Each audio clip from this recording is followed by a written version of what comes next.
The first casualty of war is the truth. And if the American people knew the truth about U.S. interference in Ukraine, they might not be so eager to start World War III. During World War II, Western Ukraine sided with the Nazis. After the war, the CIA helped Ukrainian Nazis evade the Nuremberg trials and began operating with them within the Ukraine.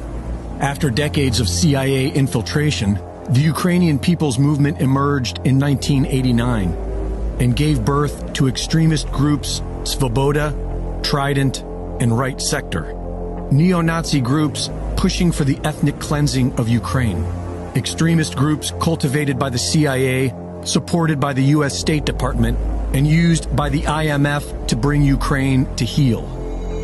When Yanukovych beat NATO-backed Yushchenko in the 2010 elections, his government was being pressured into signing an EU association agreement by the International Monetary Fund in their typical conquer-by-debt offer that would financially ruin the Ukraine and place them at the mercy of the World Bank. Yanukovych declined their offer. And in today's corrupt world, you're not allowed to say no to the IMF.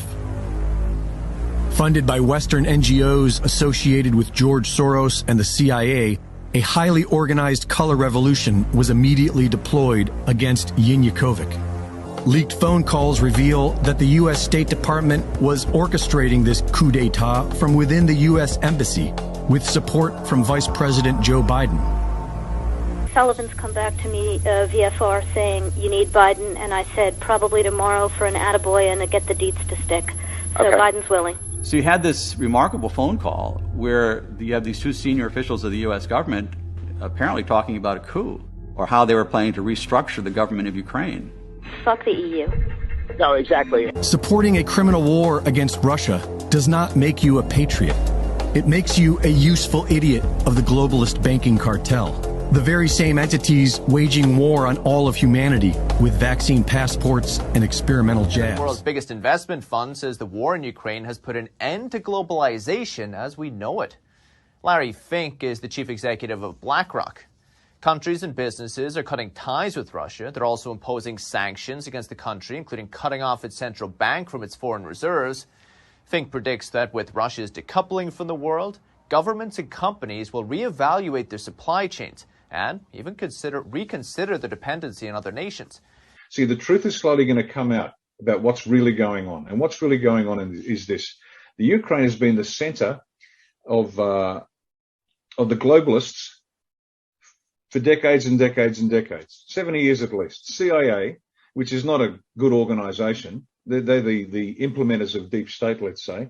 They've been working in the Ukraine for 70 years, building up a resistance to everybody and everything. Why? Because they needed to bring the Soviet Union down, but they also want the resources that are in the Ukraine. That's what this is all about. Particularly Eastern Ukraine, massive natural resources that CIA goes in, gets control of, and American business interests, and they're not business, they're just robber barons. They're not legitimate businessmen. They just want to steal, and that's what goes on. And so they're taking that away from Russia and the Ukraine. And on top of that, it's the center of the deep state. And so by Vlad Putin going in, he's cutting the head off the snake. Once the head comes off, the whole beast will die. So that's what's actually going on, folks. So please, they are going to tell you their stories about possible nuclear war, and Vlad's the bad man. This is the war with Russia that they wanted with Hillary Clinton as president. Because she lost, the whole war against Russia was postponed. This is the plan they always had. This has been in the works going back to at least 2015, 2016. It was somewhat set back by the election of Donald Trump in the United States because Trump was not a globalist, but he was opposed to many of these schemes. What we're seeing now is a merger of the Great Reset, the Green New Deal, the policies on COVID, and a number of other aspects of government policy, which is being directed not on behalf of sovereign governments, but against sovereign governments. And this is why we're seeing the situation in Ukraine. And what is Russia's crime? Putin has asked for 20 years for security guarantees for Russia. And these guarantees include no further eastward expansion of NATO, which was promised to Gorbachev in 1990, which was promised again to Yeltsin in 1994. and yet NATO keeps moving to the very borders of Russia. Now they're talking about, as Zelensky, the president of Ukraine, did at the Munich Security Conference, that Ukraine has a right to develop nuclear weapons. And for Putin, Russia's security is directly threatened by two aspects of the Ukraine situation. The corruption, which includes prominent Nazis in positions of the defense and security forces of Ukraine. The European Union actually acknowledged in 2018 that the defense and security forces of Ukraine were heavily infiltrated by neo-Nazis, marching behind the banners of the Ukrainian SS, which joined Hitler in the 1940s. And when Putin said you need a denazification of Ukraine, he was called crazy. But the idea of a government, a corrupt government, being used not to defend the Ukrainian people's freedom and sovereignty. And I hate to see what's being done to the people of Ukraine right now in this war. But they are the cannon fodder for a NATO and US and British drive to bring down Russia and China. Why?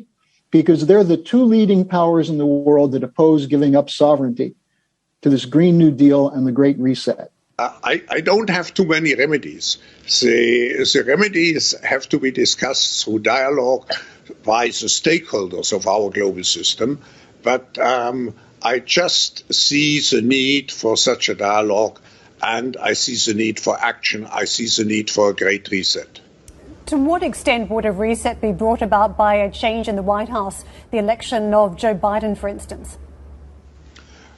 I don't know. We shouldn't speculate about the outcome of the election. We will see beginning of November, and then we can, in any case, we can, and the World Economic Forum is very open and as an open platform to integrate everybody who is willing to address those issues in a spirit, which means to exercise here true global citizenship.